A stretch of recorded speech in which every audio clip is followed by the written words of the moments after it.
Do you hit retry in time trial every time you get a penalty, crash or spin? Do you feel like you can't be bothered to complete the lap knowing that it won't be a personal best before you can try again? So just hit retry, right? Bad idea.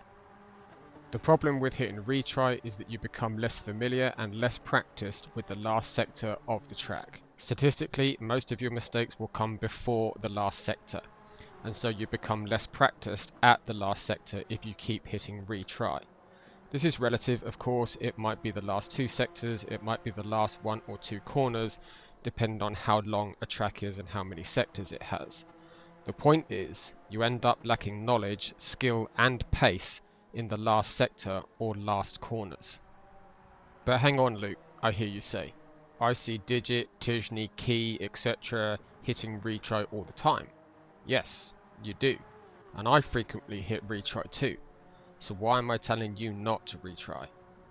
Answer me one question. Are you as fast as those guys? Or, more to the point, are you as consistent as those guys? In my opinion, and this might surprise you, if you are not consistently a top 100 driver already, resetting every time you make a mistake, get a penalty or crash is a bad idea. Those guys can hit retry because they are consistent enough, experienced enough and skilled enough to know that retrying doesn't hurt their potential to set the lap they know they are capable of. They don't need to understand the last sector better, they already know it, and they are already equally comfortable in all sectors and corners. If you can't say the same, then don't reset. Keep lapping until you are equally confident in all corners for your skill level. Then and only then, reset if you make a mistake. But even then, it will likely stall your progress if you're not already a top 100 driver. If it's a combo where the tyres overheat on lap 2 to 3 onward, then by all means reset, but complete the lap first, every lap, regardless if you get a penalty or crash. Becoming a faster driver means improving your track knowledge and better understanding the entire track and every corner on that track. As you move through the ranks, your track knowledge needs to improve for that new rank. You can't do that if you're doing sector 1 and 2 3 to 4 times more than you're doing sector 3. I've been through 3 phases with this issue. At first, I always used to hit retry. I was doing that all the way up to A+, and I never connected why my weakest corners were always in the last sector of each track. Eventually, I figured it out, stopped resetting, and just kept lapping. Within 3 months, as we cycled through most of the regular sport mode tracks again, and my track knowledge improved for each track, it was clear that I was finding a lot of lap time and moving up the leaderboard as a result.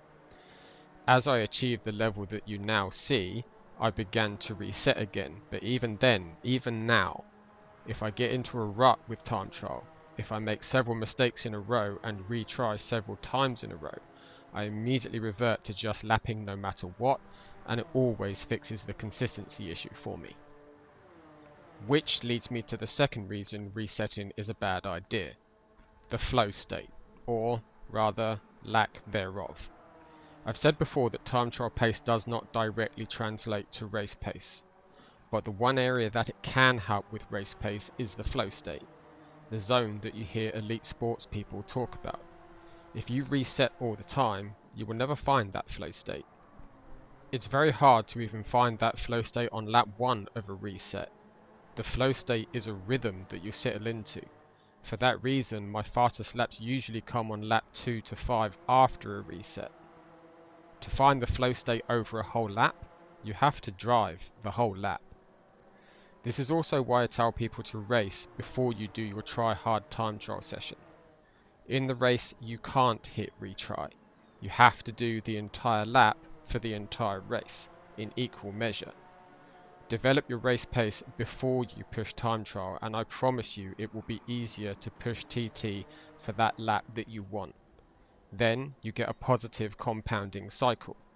After doing a handful of races, go back into time trial and then use time trial to fix specific corners the way I explained in my ghost video. Get that target hot lap, then apply what you learned in the race, and now you'll find more race pace, rinse and repeat. So, get out of here and go race.